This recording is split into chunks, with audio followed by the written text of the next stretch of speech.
Welcome back to the channel. In today's video, I'm going to show you guys how to allow camera access on Snapchat on iOS 14 if you guys are having any trouble.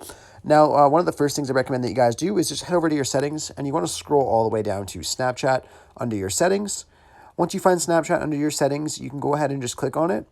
Now, we just want to make sure that you have your camera and microphone enabled here.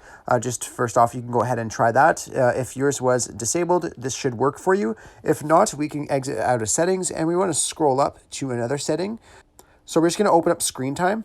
Once we've opened up screen time, we can scroll to where it says content and privacy restrictions. Click on that, and we just want to turn on the toggle for content and privacy restrictions. And then we're going to scroll down under privacy and go to where it says photos. We want to click on photos, and we just want to scroll down here and ensure that Snapchat says all photos. Just make sure that it says all photos there. Once that's done, you can go ahead and check if it works. If that still does not work, you can just obviously try resetting your phone. And the last ditch effort would be to uninstall the application and reinstall it. But once you've tried all those four things, that combination should work for you 100%. I have not had any issues after I've tried those. Personally, I had my thing turned off and disabled. So now mine works perfectly. Otherwise, I really hope I was able to help you guys out with this tutorial. If this was helpful, be sure to leave a like on this video and subscribe for more. Thanks for watching.